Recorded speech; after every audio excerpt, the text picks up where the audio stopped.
So I got the opportunity to beta test Chrono Odyssey last Saturday and Sunday, and oh boy, was it, well, interesting. Like has been said again and again, the game has some extremely rough spots, and quite a few of them, but I still managed to pick out some enjoyment amongst the frustrations. So without further ado, let's take a look at the good, the bad, and the ugly of Chrono Odyssey's beta test weekend. Let's go ahead and start with the good stuff, and despite what folks have said, there is indeed some good stuff in here. To start with the exploration, I had a lot of fun with that, and the puzzle and trial dungeons that I ran into. The environments felt fairly interesting. There was that quiet puzzle dungeon was a really nice break from the constant combat stuff. And there's a lot of different environments that I've run into, and plenty of interesting uses of elevation, giving me a lot to run up to and look at. Plus, discovering cool new resources in different areas has always felt a bit gratifying for me, and if you explore a little bit, you're likely to run into weird different resources around the map.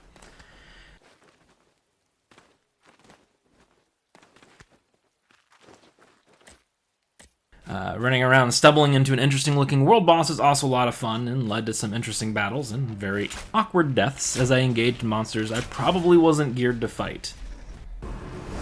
Oh, we went purple. It insta-killed us all! This may not be considered fun for everyone, but I did like how you still took fall damage even if you've tried to double jump at the end of it. No double jumping to save yourself from fall damage here. I've always thought that was a little silly when I run into it in other games. With the combat, I ended up picking the ranger because the mage was locked, and my melee positioning has always been terrible. Combat felt okay with some levels of good, followed with some levels of bad. I enjoyed the boss fights, as it felt like for some of them I really needed to stop and learn the moveset to progress. Some of them I just powered straight through, but mostly had some fun anyway. I know a lot of folks mentioned having trouble with the dodges, not feeling like they dodged properly. I personally didn't have any real issues with that myself, though it might be a bit worse on a melee build, potentially. The array of skills was interesting, and I liked the animations for most of the skills that I used. So at least I found the ranger skills looking pretty nice. I also found myself building combos between the bow and the crossbow, and then trying to apply the combos for max damage against bosses, which I did find pretty fun.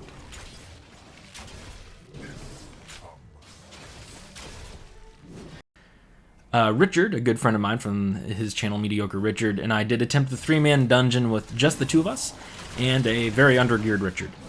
We didn't have a ton of time, as it was very close to the end of the beta, and quit after one wipe as we didn't have time for another attempt, but it definitely felt like we would have had a good time going at it. I'm pretty sure we could have beaten the first boss with a few attempts, though maybe there was a second phase we weren't aware of. I did also mostly like some elements of the crafting system, at least at their basic levels. Hunting for and combining different materials and ingredients felt pretty fun, and I could also feel a noticeable power change when upgrading to a set of blue gear that I had kind of found and crafted for myself, making a kind of a crit build that was critting fairly often, even at level 15. Now, let's talk about some of the problems, and like many of you have heard, boy, were there lots of problems. So, starting with the combat again, I mostly enjoyed it, but there were parts that drove me bonkers. The camera, for one, whenever an object came into view from behind your character, would completely block your screen with like leaves or cave elements, etc., etc. It was really annoying, and I felt like it was a lot more difficult to kind of maneuver because I couldn't see where I was going. And additionally, the crossbow dodge felt extremely strange. It looked amazing, but I don't know if it was just me, but it felt impossible to aim that thing. While the animations did look neat for the skills that I used, the entire combat system felt a little bit floaty to me and fairly janky at times. Additionally, enemy and object collision sometimes caused weird issues where my character would get a bit stuck and I'd end up eating a hit because of it. I also had some bosses or enemies that would dash away to make space, and once or twice the enemies fully reset from their own dash. This was the most blatant and annoying, fighting the random spider boss in the middle of the woods. I gave up trying to kill it during the beta because it just decided that after going down to like a quarter health, it was going to reset. I was very mad. I was fleeing again.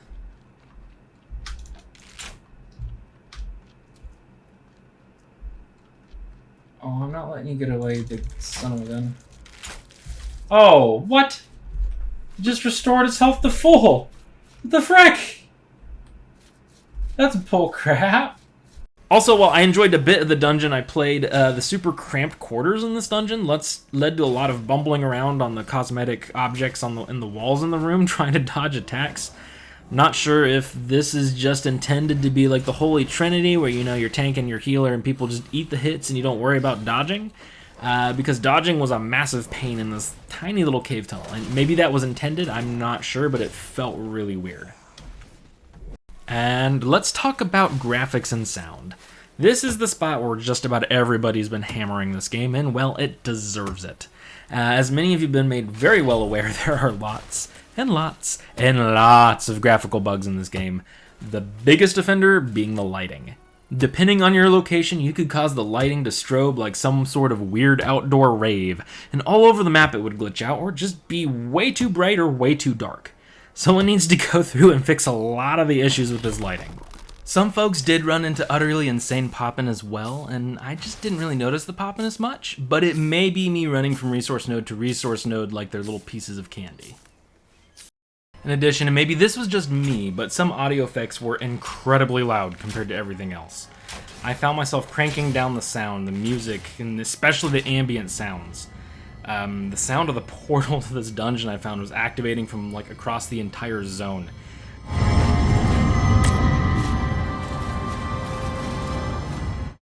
Let's talk about the story and how they introduce things to the player. To begin with, this introduction was terrible. It plops you down with some NPCs with zero explanation, and then things go to pot. Ambush. Grab your arms. We must find Etheldrada.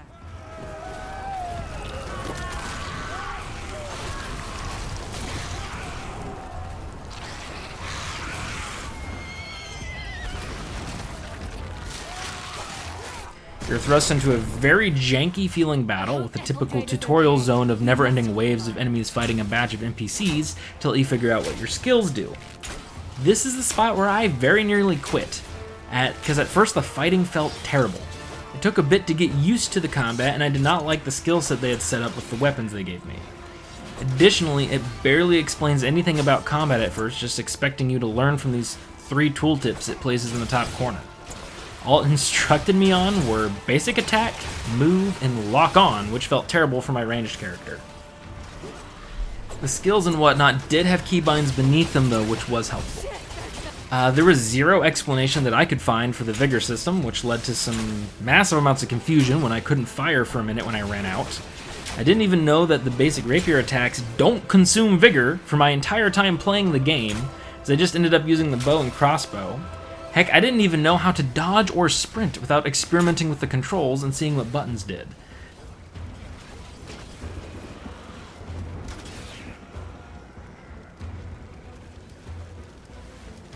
Speaking of sprint, running and strafing animations were terrible when you're trying to strafe to one side. They look really wonky. The bow also had an arrow system that showed arrows above my bar. However, I had no idea what they did in the tutorial or what they were even for. I still barely knew what skills consumed arrows by level 15. And I did look at some of the skill things and they said they used an arrow, but it didn't feel like it. As I left the first tutorial battle scene, I was supposed to mount up.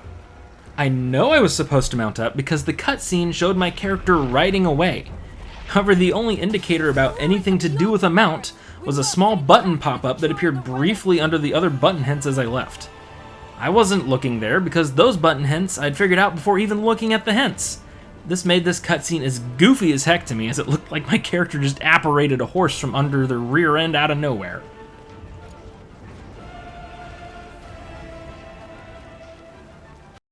Side note, the Y in Flare looked really odd with this text formatting. Richard and I both thought for a while that it said flavor, just with an E instead of an O, for a really long time. As we move further into this train wreck of an introduction, it finally tells us with a weapon hint how to dodge. I was busy trying to figure that out in the last area because while I was there, I was being attacked while testing stuff. Why was this, along with sprint, not included in the first area, along with their 3 other little basic button control hints that they had there? Also, another side note, this boulder guy's a turd. He made me kill everything while he watched. What must be in the ruins after all?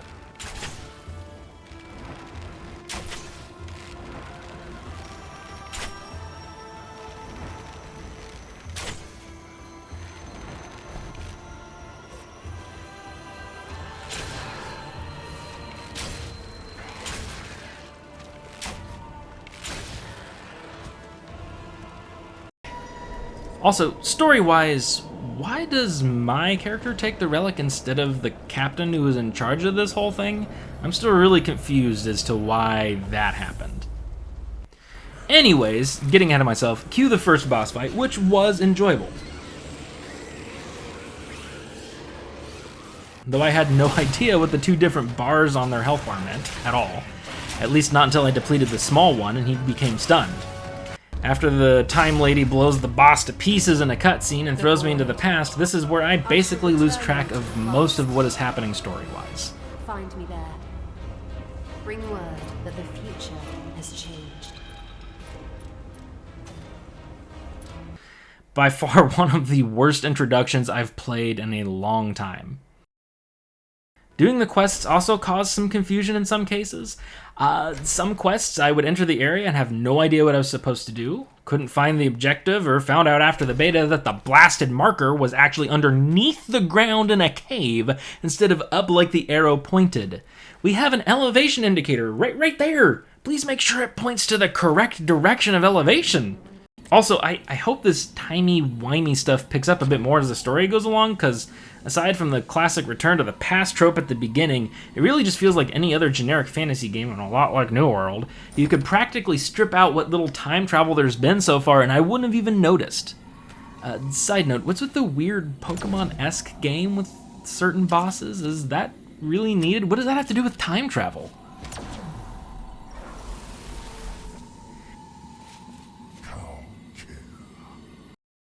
Keeping on the same train of thought with terrible introductions, the introduction to how crafting worked in this game was abysmal as well. It basically copies off of New World for its entire crafting system, and then forgets to add the tutorial that New World had on it to use it in the first place. It opens up the gathering system to the player after Time Nanny blows the portal up for us, but all you can collect is shrubbery and flint. That's it. Anything else you're informed requires a crafting tool, which you're not informed on how to get until a side quest after reaching the main town. And if you skip the side quest, you could still to this day be confused on how to start the entire crafting system in the game, which seems to be important from what I could gather in my time in the beta. I also have yet to figure out what materials you gather from a thicket are for. At least I found out what flint makes. I spent about 20 minutes running around town trying to figure out how to make the crafting tools because I really enjoy crafting systems before giving up and just questing. Luckily enough, one of the questing systems gave me a quest to buy tools, which took me a while because I couldn't find the vendor either for a minute.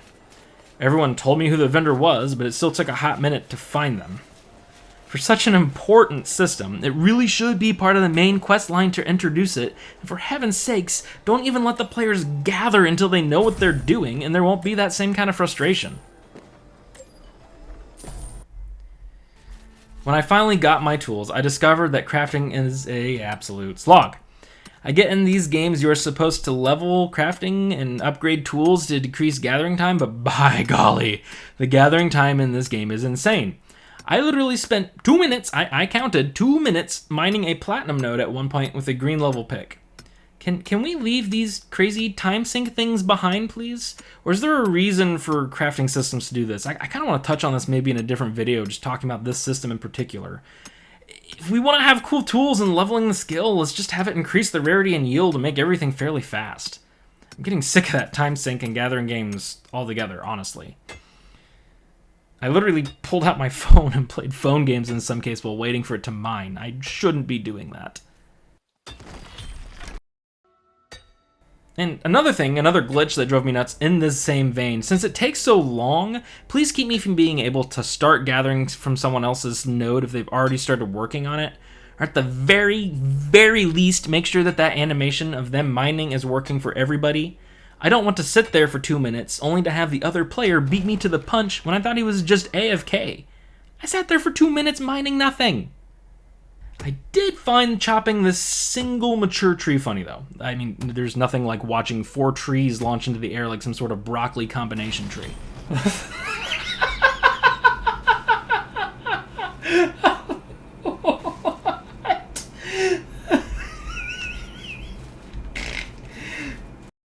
Finally, let's talk a little bit about some of the just general bugginess in this game. The game in general just needs a massive quality improvement, both on graphics and bug squashing. Sometimes the interact key does nothing, which is annoying, especially when trying to open Mimic, which I totally knew was a Mimic, I promise, or trying to click on a crafting mat I want to gather. The problem is compounded by some chests being hold to open and some being press to open, and the button not working half the time regardless. Clipping and terrain also has plenty of bugs. At one point I found a crevice that seemed to have an unfinished series of chunks in it. At another point I fell through the ground in one of the basic questing areas. I wasn't even goofing with climbing on things, I was just a quest area and I just jumped out of the way of something. Got stuck there straight through the ground and had to port out and run through the entire camp again to complete the quest. I also ran into a very game-breaking bug where after getting wrecked by a sweet-looking fox boss monster, I was locked into combat when I respawned, and in this form of combat I couldn't do much of anything. I was required to force close the game, which completely borked the thing, and it took another 30 minutes plus to try to get it to reboot back in. Way to ruin the experience of fighting the fox monster. However, for me, by and far, the most annoying bug was the Arlo Bounty quest. A tier 5 quest with a massive XP reward, it would simply not let me take his head to turn in. It errored out every time. I killed him 3 times in a row, and no matter what I tried, I couldn't get the head. And to add insult to injury, another player showed up, killed it with us, and was able to take the head just fine while I was left howling in frustration.